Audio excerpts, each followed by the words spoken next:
सती माँ धनवान है और पार्वती मैया गुणवान है।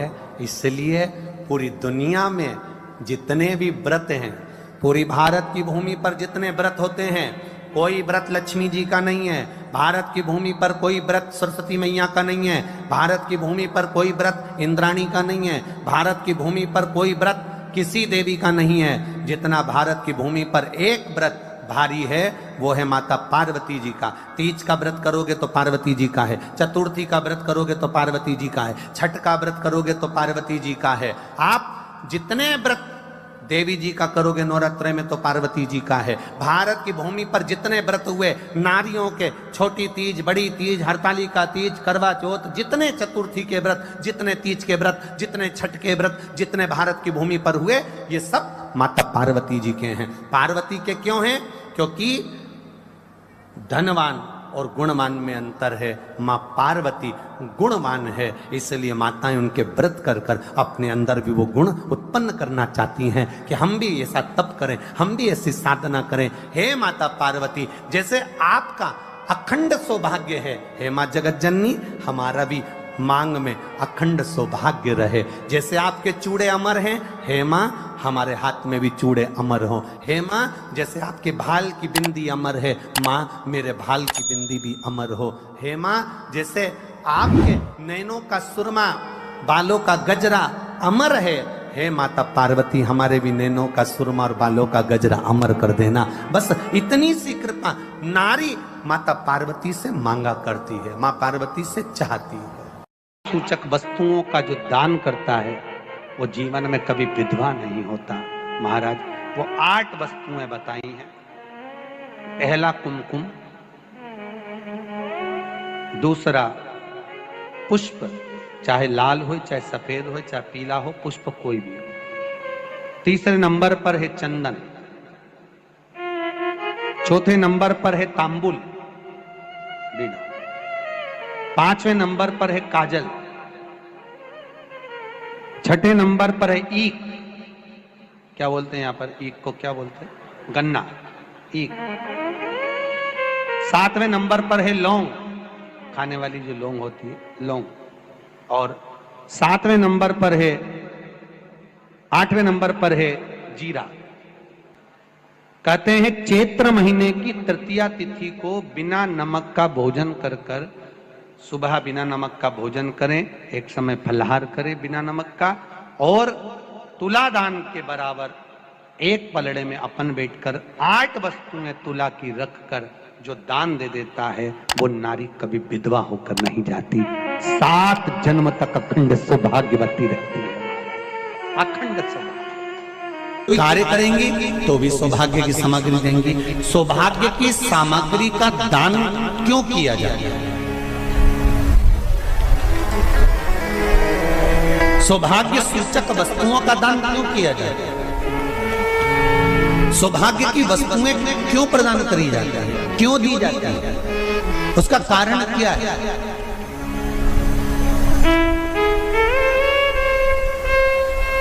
क्यों देते हैं? महाराज भारत की भूमि की सौभाग्यवती माताओं का एक मन की अभिलाषा रहती है। भारत की भूमि की माताओं की एक अभिलाषा रहती है कि जब उसके प्राण छूटे तो अखंड सौभाग्य धारण करके पति के कंधे पर और पुत्र के कंधे पर शमशान पर।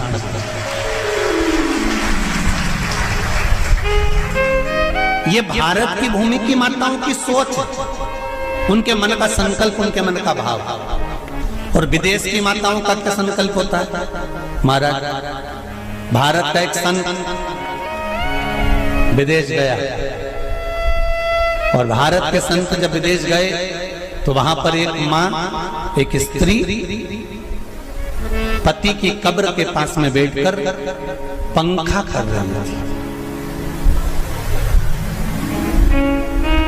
भारत के संत को बड़ा दुख हुआ, देखो हमारे यहाँ की माताएं तो पति के साथ सती हो जाती हैं, हमारे भारत की भूमि की माताएं तो पति के साथ सती हो जाती हैं, पर ये तो विदेश की माताएं तो भारत की माता से भी बढ़कर है कि पति मर गया, कब्र के अंदर है, तो भी पंखा कर रही हैं। ये तो इनसे भी बड़ी है, भारत की माता से भी बड़ी ये विदेश की माता। तो भारत के संत से रहा नहीं गया और भारत के संत ने जाकर पूछ लिया विदेश की माता से, माँ जी एक बात बताओ, हमारे यहाँ पति के साथ पत्नी सती हो जाती है, वो प्रथम गिनती में आती है, पर तुम तो उससे भी बड़ी हो कि पति मर गया उसके बाद भी उसकी कब्र को पंखा कर रही हो। इतने में विदेश की माता ने कहा, मैं पति को पंखा नहीं कर रही, हमारे यहाँ नियम है जब तक पति की कब्र नहीं सूख जाए हम दूसरी शादी नहीं कर सकते, इसलिए पंखे से सुखा रहा।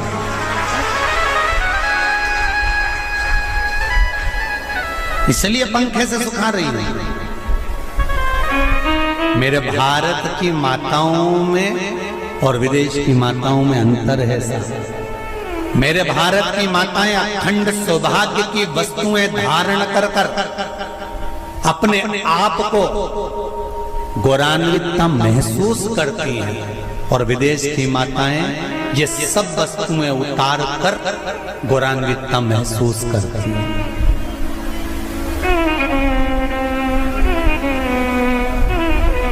क्यों देते हैं चूड़ी का दान, क्यों देते हैं बिंदी का दान, क्यों देते हैं अखंड सौभाग्य का दान? किस महाराज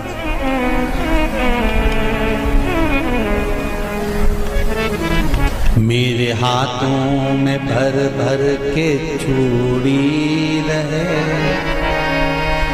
मेरे हाथों में भर भर के चूड़ी, और मैया कोई कामना मेरे मस्तक पे चमकती चूनर रहे, मेरे मस्तक पे चमकती चूनर रहे, और मैया कोई कामना मेरी मांगों में भर भर के सिंदूर रहे, मेरी मांगों में भर भर के सिंदूर रहे, और मैया कोई कामना नहीं मेरे पाँव में बिछुड़ी का जोड़ा रहे। एक बिछुड़ी नहीं, कितनी? 2, 3, 4, 5, एक एक पाँव में जोड़े से बिछुड़ी होना चाहिए, केवल एक नहीं, सिंगल नहीं। वो तो आजकल का फैशन हो गया महाराज, जो केवल एक बिछुड़ी धारण कर लो उसी में फैशन दिखे। श्रावण की शिव महापुराण की कथा कहती है जब बेटी को विदा करा जाता है और पहली बार बेटी के पांव में जब बिछुड़ी डाली जाती है तो वो बिछुड़ी भी अलग अलग नहीं होती, उस बिछुड़ी के जोड़ को चेन से एक दूसरे से बंधा हुआ होता। बोलो सही है कि गलत? जितने आस्था चैनल पर कथा सुन रहे हैं, जितने फेसबुक पर सुन रहे हैं, यूट्यूब पर सुन रहे हैं, सुन लेना कि मेरे भारत की माताओं का जब पाणी ग्रहण संस्कार किसी बेटी का होता है, उसके पांव में जब पहली बार बिछुड़ा पिनाया जाता है, बिछुड़ी पिनाई जाती है, तो वो बिछुड़ी भी एक दूसरे से बंधी हुई होती है, चेन से बंधी हुई होती है। उसको अलग अलग वाली बिछुड़ी शादी के मंडप में नहीं पिनाई जाती। क्यों? जैसे ये बिछुड़ी एक दूसरे से पांव में बंधी हुई है, तुम्हारी जिंदगी अंतिम श्वास तक ऐसी ही बंधी की बंधी है, यही वर्णन है। वो तो अब माताओं ने थोड़ा सा फैशन चेंज कर दिया, अब पांव में ज्यादा बिछुड़ी नहीं पहनती, गड़ती है, चुभती है, एक बिछुड़ी धारण है। महाराज पर नहीं, बिछुड़ी भी दो जोड़े से। हमारी माताएं, भारत की भूमि की जो माताएं हैं, ये चूड़ी भी हाथ में पहनती है तो जोड़े से पहनती है, बोलो जैसा सही है कि गलत है। एक अकेली चूड़ी माताएं हाथ में धारण नहीं करती हैं।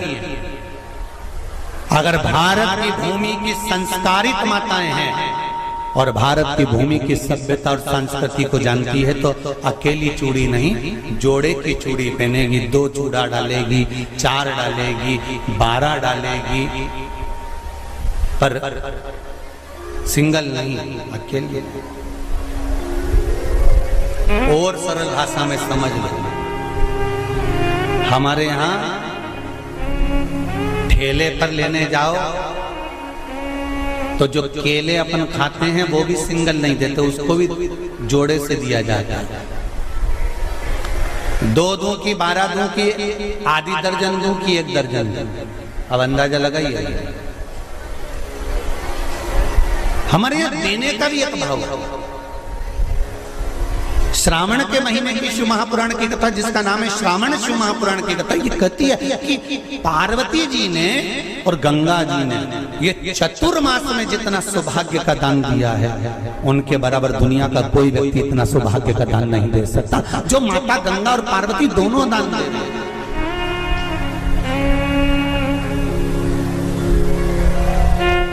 प्रतिदिन दे रहे हैं।